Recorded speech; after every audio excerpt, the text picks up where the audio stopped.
Hello everyone, बहुत बहुत स्वागत है आप सभी का। जब से जस्टिंडर सिंह ट्रूडो ने खालिस्तान के मुद्दे का झंडा दोबारा फहराना शुरू कर दिया है, तब से भारत सरकार का इनके लिए एक स्ट्रॉन्ग रिएक्शन तो आया ही है। लेकिन साथ ही इस सारी पक रही खिचड़ी के पीछे का कारण भाई साहब समझ नहीं आ रहा था कि इसके पीछे है कौन। अगर ट्रूडो सिर्फ और सिर्फ वोट बैंक पॉलिटिक्स के लिए ऐसा कर रहे हैं तो शायद उनसे बड़ा बेवकूफ कोई ना होगा, क्योंकि इनकी खुद की लिबरल पार्टी के लोग इनके ही खिलाफ होते हुए दिखाई दे रहे हैं कि भाई साहब आप भारत के साथ रिश्ते बिगाड़ ही क्यों रहे हो। क्योंकि कनाडा में जितना भी इमिग्रेशन होता है उसका 37% तो भाई साहब भारत से ही होता है। तो अब इसके पीछे का मेन कारण समझ में आ चुका है, and that is the kickbacks from China. China in सारी चीजों के पीछे है, और ये रिपोर्ट्स बता रही हैं, मैं नहीं बता रही हूँ। कनाडा की फॉरेन इंटरफेरेंस कमीशन ने China, Russia, Iran, India, Pakistan को आइडेंटिफाई किया as the main meddlers in causing interference in the Canadian elections of 2019 and 2021। मतलब भाई साहब इन 2 सालों के इलेक्शंस में इन 5 देशों ने सबसे ज्यादा इंटरफेयर किया, ऐसा ये रिपोर्ट कह रही है। लेकिन ये रिपोर्ट फिर भारत और बाकी देशों को साइड में रखती है और चाइना को सबसे बड़ा वाला परपेट्रेटर बताती है इन दी इंटरफेरेंस इन दिस इलेक्शंस। अब आप बोलोगे कि मैडम इसमें तो भारत का भी नाम है, और चाइना को फिर आप सिंगल आउट कैसे कर रहे हो। एक तो ये रिपोर्ट खुद ही सिंगल आउट करती है, और दूसरा जिस तरीके से कैनेडियन सरकार ने चाइनीज लोगों को बचाने की कोशिश की और उन पर इंक्वायरी को डिले किया, इससे सिर्फ और सिर्फ मेरे अंदर ही नहीं, कनाडा की खुद की जनता में भी डाउट्स रेज हो गए कि भाई साहब जरूर कुछ किकबैक्स फ्रॉम चाइना जैसा जरूर चल रहा है। ये कैसे पता चला? ये जो कमीशन की रिपोर्ट है इसने साफ साफ कहा कि चाइना ने ओटावा के ऑफिशियल्स के साथ अपने रिलेशनशिप को लेवरेज किया। मतलब सिंपल सी बात है, पैसा यूज किया।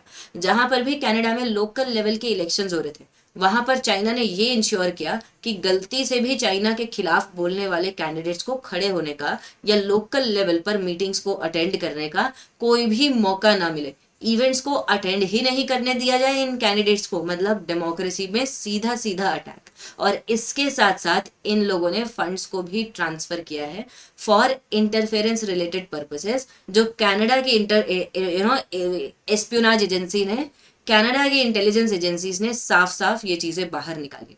इनफैक्ट कनाडा के पार्लियामेंटेरियंस खुद ये लोग मानते हैं कि पिछले 5 साल में 2018 से 23 तक लेकर China biggest source of interference रहा है in their country.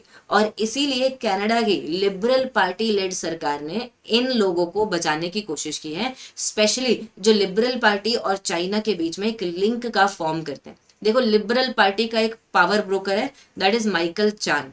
Michael Chan के लिए कैनेडियन सिक्योरिटी इंटेलिजेंस एजेंसी ने भी वारंट मांगा था फ्रॉम द गवर्नमेंट। लेकिन क्योंकि ये आदमी लिबरल पार्टी और चाइना के बीच में पावर ब्रोकर का काम करता है, क्योंकि ये है ही ब्रोकर, दैट्स वाई गवर्नमेंट ने इसके लिए अरेस्ट वारंट जारी करने में भी बहुत ज्यादा डिले किया और डिफेंसिव रोल प्ले किया, ताकि लिबरल पार्टी की खुद की काली करतूतें जरा सी भी पता ना चल जाए। इनफैक्ट चाइना के इंटरफेरेंस की वजह से आप देख ही रहे हो कनाडा कैसे चाइना के खिलाफ अपना जो टोन है वो ओवर द ईयर्स उसने सॉफ्ट भी किया है। 2021 में एक घटना होती है जब कैनेडियन पार्लियामेंट में एक रेजोल्यूशन आने वाला था, and that motion for a vote in favour of Uyghur Muslims, कि हाँ भाई चाइना उइघुर मुस्लिम्स और तुर्किक मुस्लिम्स का with in their country genocide करता है। लेकिन चाइना ने इतना पैसा पंप किया सिर्फ ये करवाने के लिए कि कैनेडियन पार्लियामेंट में जो ये वोट हो रहा है इसमें जिनोसाइड की बात कहीं भी ना हो। मतलब जो हो रहा है वो ना दिखाई दे और प्रो चाइना पॉलिसीज यहाँ पर अडॉप्ट की जाए। इतना ही नहीं, ऐसे एमपीज हैं जैसे माइकल चोंग, इनको डिसइंफॉर्मेशन कैंपेन में जान करके टारगेट किया गया with the help of cyber instruments of China. तो अब आप देखो किस लेवल पर ये चीजें जा रही हैं। इसके बाद की कैसे कैनेडियन गवर्नमेंट ने रिलक्टेंस प्ले किया है, इन सारी चीजों पर हम देखेंगे। लेकिन उसके पहले आपके लिए एक इंपॉर्टेंट अनाउंसमेंट, ये एक मैं वेबिनार लेकर आ रही हूँ, इसको आप ज्वाइन जरूर कीजिएगा, to know the 50 most important topics for UPSC CSC 2025। इससे आपको बहुत अच्छी गाइडेंस मिल जाएगी। 22 अक्टूबर 5 PM को इसके बारे में आपको इन्फॉर्मेशन और वीडियो के डिस्क्रिप्शन में लिंक में मिल जाएगी। इसी के साथ साथ आप स्कॉलरशिप टेस्ट दे सकते हो इस क्यूआर कोड को स्कैन करके। इसकी डेट्स यहाँ पर मेंशन्ड है, ये आपके लिए बहुत अच्छा रहेगा क्योंकि इससे आपको काफ़ी बेनिफिट्स भी मिल सकते हैं।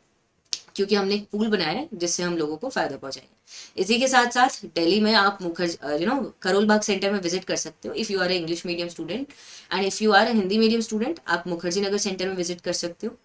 और अगर आप दिल्ली में नहीं आ सकते तो आप प्रयागराज में हिंदी प्लस इंग्लिश मीडियम दोनों मीडियम के स्टूडेंट्स विजिट कर सकते हो।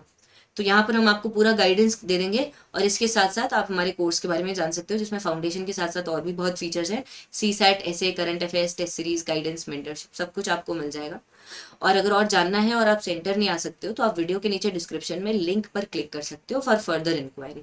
अनअकैडमी ऐप भी इनफैक्ट डाउनलोड कर सकते हो फॉर फर्दर फ्री कंटेंट है, जिसका लिंक भी आपके लिए डिस्क्रिप्शन में प्रोवाइडेड है। जब पिछले साल ट्रूडो के ऊपर इस चीज के एलिगेशंस बहुत ज्यादा लगने लगे, जब इनके ऊपर प्रेशर आया, तो इन्होंने अपने एक पुराने दोस्त डेविड जॉनस्टन जो एक्स गवर्नर जनरल थे उसको इस मुद्दे पर स्पेशल रेपर्ट्योर बना दिया। अब ये रेपर्ट्योर क्या करेगा किसी को नहीं पता। इन्होंने एक रिपोर्ट दी कि ऐसी किसी चीज में पब्लिक इंक्वायरी की कोई जरूरत ही नहीं। अब इनके ऊपर दोबारा लोगों से प्रेशर बना, ऑपोजिशन से प्रेशर बना, क्या कर रहे हो आपने इस मुद्दे में ऐसा सब कुछ क्यों किया है। तब जाकर जॉनस्टन ने जून 2023 में पिछले साल रिजाइन किया, और उसके बाद Justin Trudeau was force to make a foreign inquiry commission है।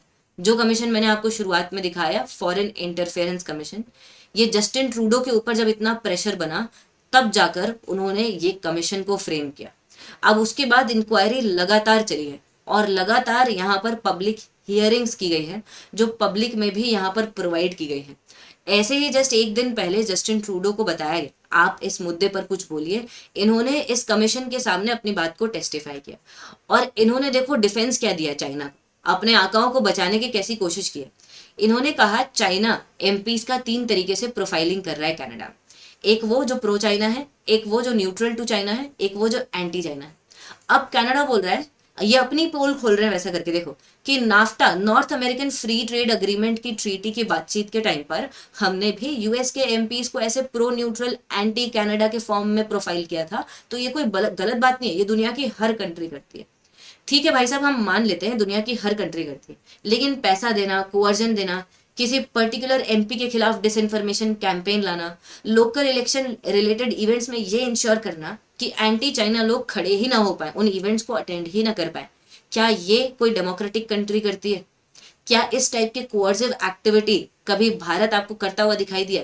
नहीं, ऐसा नहीं दिखाई दिया। तो ये सिर्फ प्रोफाइलिंग की बात नहीं, लेकिन तब भी ट्रूडो ने चाइना को बचाने की यहाँ पर पूरी पूरी कोशिश की।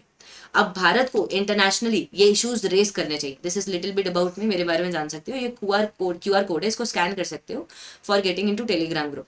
इस टेक्स्ट को भी आप टाइप कर सकते हो अगर क्यूआर स्कैन नहीं हो रहा है, for connecting with me into Telegram group. वहां पर आप कुछ भी डाउट्स पूछ सकते हो, प्रिपरेशन के बारे में डिस्कस कर सकते हो चीजें, फेलो स्टूडेंट्स भी हैं, यूपीएससी की गाइडेंस भी मिल जाएगी।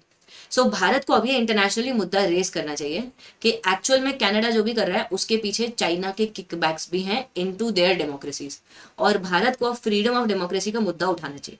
देखो यूएस और कनाडा क्या बोलते हैं कि भारत में डेमोक्रेसी नहीं है, फ्लॉड डेमोक्रेसी है, रिपोर्ट्स आती है। अब भारत को एक रिपोर्ट जारी करनी चाहिए कि कैसे कनाडा में डेमोक्रेसी फ्लॉड है, just like Pakistan, because of the kickbacks they are receiving from external countries like China. और इससे अपना एक नया नैरेटिव सेट करना चाहिए। अभी तक हमारे नैरेटिव में वोट बैंक पॉलिटिक्स सामने आ रहा था, लेकिन अब चाइना को भी साफ साफ इंक्लूड करना चाहिए। बाकी आपको इस मुद्दे के बारे में क्या लगता है बताइएगा जरूर। Like share comment people, thank you so much.